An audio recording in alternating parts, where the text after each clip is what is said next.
Here it is, the all-new and first ever Ineos Grenadier 4x4. Can this new off-roader beat the Jeep Wrangler, the Ford Bronco, or the Mercedes G-wagon in off-road capability? Well, let's take it on the first drive and find out. I'm in Canada. Welcome, Andre. I've got Stephen Elmer Hey, behind us and Rick from Ineos Grenadier.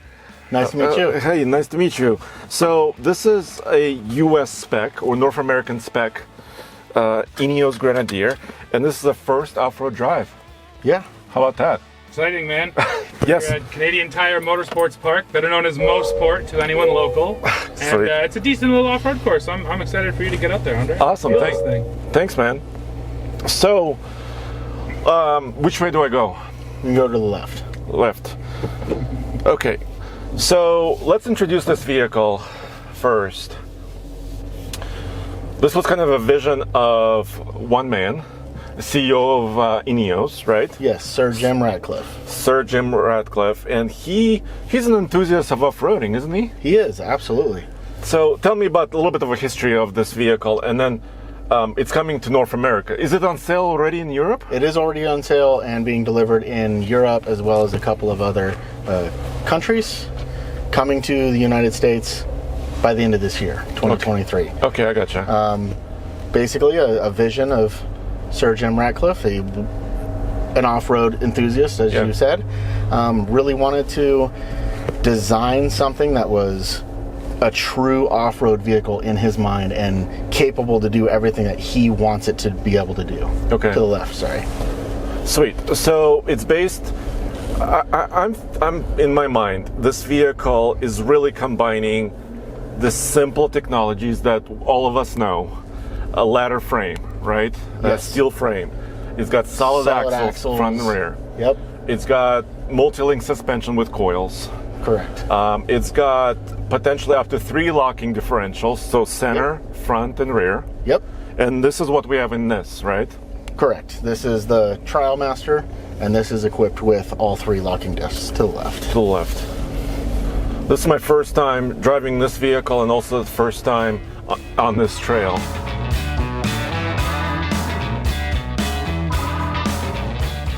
So some other specs, right? You can get it with a couple of different tire options. This one is equipped with the KO2 tires. And these are approximately 32-inch tires. I mean, you can convert it, obviously, the sizing. Yep. But it's about 32 inches, right? Correct. Now, we also have about 115-inch wheelbase, Yes. which is a little bit shorter. So I'll have to compare this to a vehicle like the Jeep Wrangler. Everybody knows, solid axle Jeep. Mm-hmm. The current 4-door Wrangler's wheelbase is a little bit longer than that. But you don't want the wheelbase too long. Because then you're diminishing the breakover angle. Yeah, totally. And the specs on this are pretty impressive as far as, 10.4 inches of ground clearance, 36 degrees of approach and departure. Yes. 28 degrees breakover. Nice, those Yeah. are good numbers. Yeah, So- 36 both ends is good. Yeah, It's great. But in the real world, that's why we're here, right? Yeah. Yeah, what's it in right now? It's in low, is that right? We are in low and Okay. locked. Gotcha.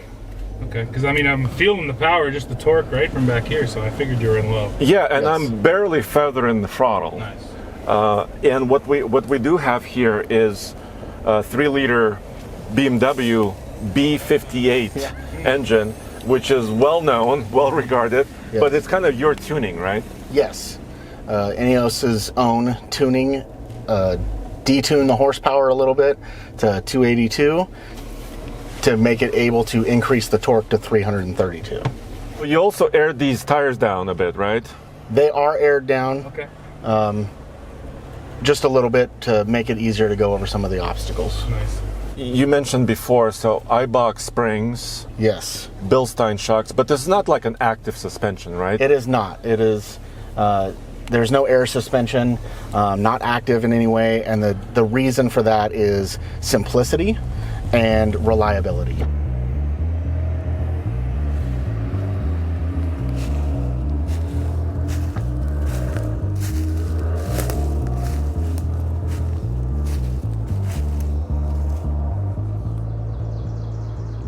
There it is, going up the hill.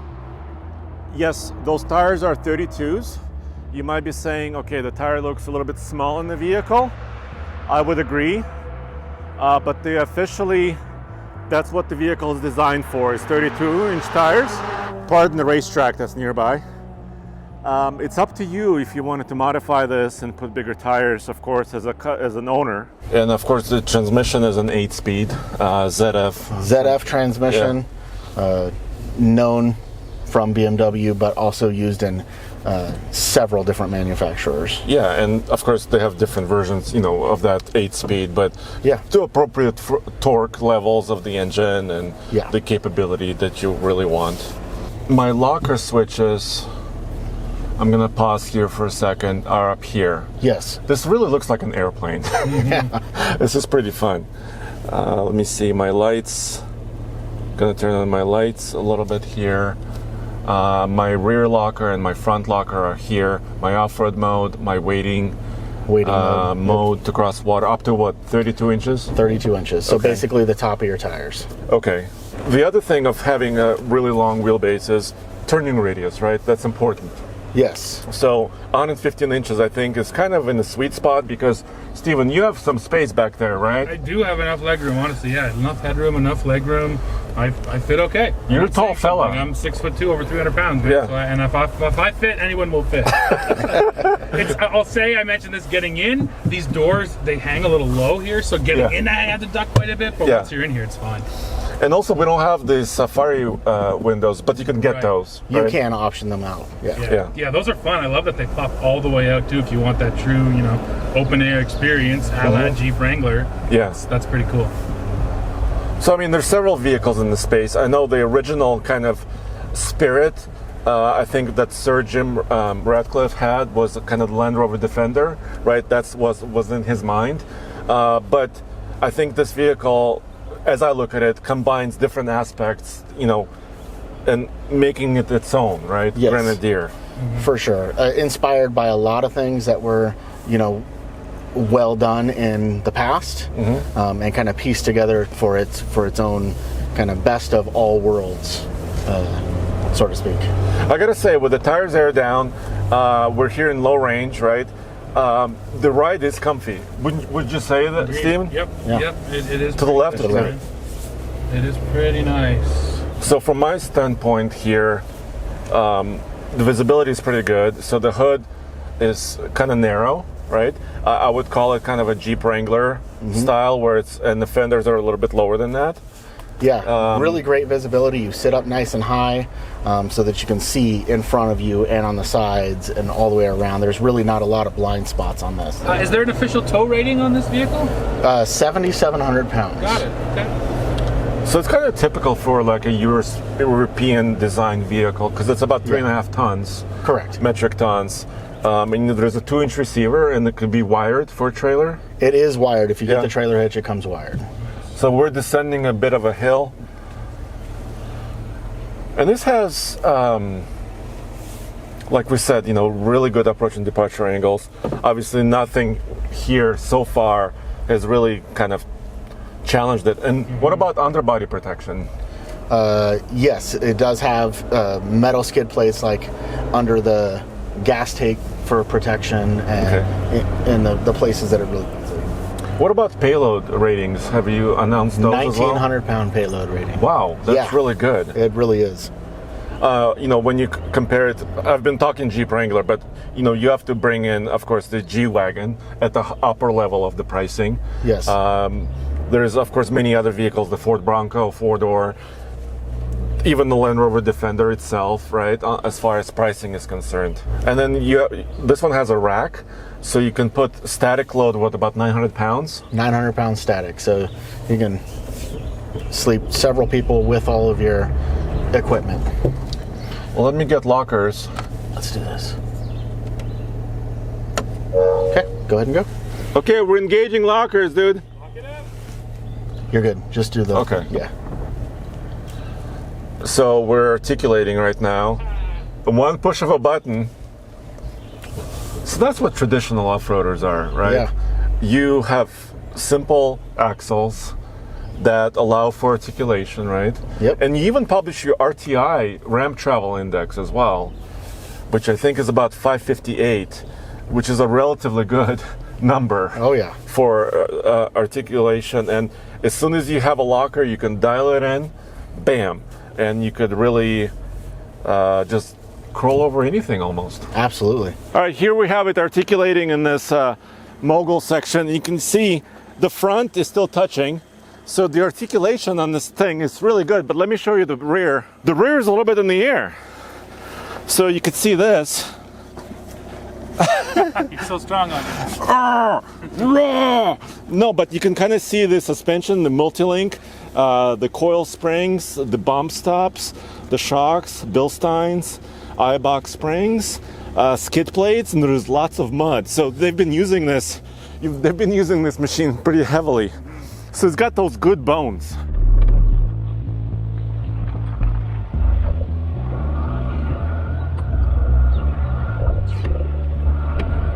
So I'm going to hit the hill descent button. Okay. Just let off the gas, let off the brake, and let it do a thing. Yeah. Yep, it's right there. Well, do we have any additional lights here, or do you know? We do. On this one? We do. If you're in off-road mode. 1, 2. So what does off-road mode do? Off-road mode is going to turn off your parking sensors, your seatbelt chime warning, allow you to open your door if you need extra visibility. Is it kind of limited to a certain speed? It is. It's limited to about 44 miles an hour. Okay. And now we're in hill descent mode, so you can just let off the brake. I'm off the brake. And it's going to lower the vehicle down at a set speed. It is adjustable. Right now we're at 3 miles an hour. You can use the cruise control buttons for the plus and the minus if you want to go a little faster or a little slower. Yeah, there, and trying to slow down. That was really comfy, and there's no like really intrusive like ABS sound, which I like. Yeah, it uses a combination of the ABS and the transmission gears to slow you down and keep you at the right pace. Do you know what like the crawl ratio is, or how low the first gear with a low range is? Yeah, it's about 50 to 1. Okay. Did you hear that, Steven? It's about 50 to 1 crawl ratio too. Okay. So I mean, it's not the best probably in the from all of the off-roaders, Sure. but still a good number. Yeah, not horrible.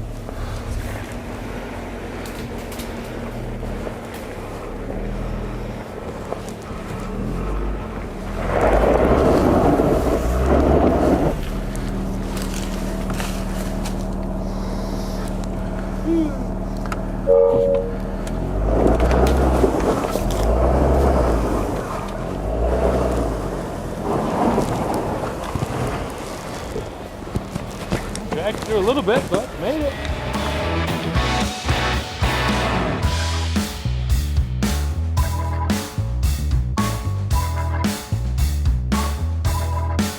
So I can really appreciate some of the traditional aspects of this new Grenadier. I think it's really meant for some tough usage on-road or off-road. But there's another not so good part that comes with this traditional design, the boxy exterior and the pretty heavy curb weight, which is around 5,800 pounds, give and take, depending on options. It's the fuel efficiency. It's not really good. It's about 15 mpg combined for some versions and 14 mpg combined for others. But traditional SUVs, specifically off-road SUVs with full-time 4x4 systems, that's what they used to do, and that's what this particular new Grenadier is rated at. So if you're looking for incredible efficiency, this is not it. But if you're looking for a very unique vehicle that not many other people have, that has super just great off-road ability, that's what you're buying. Yes, so this is only a first drive of a pre-production Ineos Grenadier. I have to get it to Colorado to spend more time with this, to really put it through its paces on the trails that I know in the Rocky Mountains. If you're wondering when you can get this, the sales in the United States begin at the end of this year, 2023. You'll be able to, well, if you're a reservation holder, you can configure yours starting about May 31st or early June. and then hopefully you can get them as soon as possible. Pricing starts at about $71,500 in the US. It's also going to be available in Canada. Check out Truck King over there with Steven, because you'll be able to learn some more Canadian pricing and etc. There. So my first impression is very solid, because it's got the true bones of an off-roader that can go many, many places you want to go. There are also going to be the Trial Master. It's the model you see here. The Field Master, a little bit more luxurious model. Those start at around $80,000, and you could option it to, to personalize them in any way you want with different colors. You can even paint the frame in gray, black, or red if you want to stand out, really, as well as exterior colors, roof racks, and the rest. So thanks for joining me on this first drive, and I'll see you next time. Check out alltfl.com for everything automotive in one place.